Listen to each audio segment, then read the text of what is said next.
1 right now in Innsbruck, Austria, and we're eating curry sausages, which is what Austria is known for. Basically, curry sauce over sausage. Very, very hard to make. Yeah. Let me give you a tour around the food festival here. They have a lot of burgers. There's a mall right here behind there. Some sweets. Soups.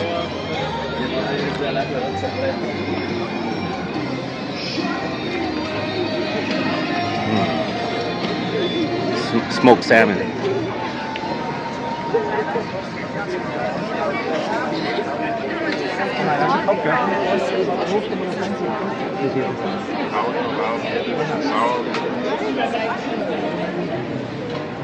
What's the steaks?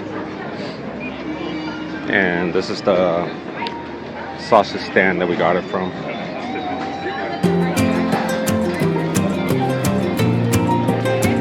And we're back.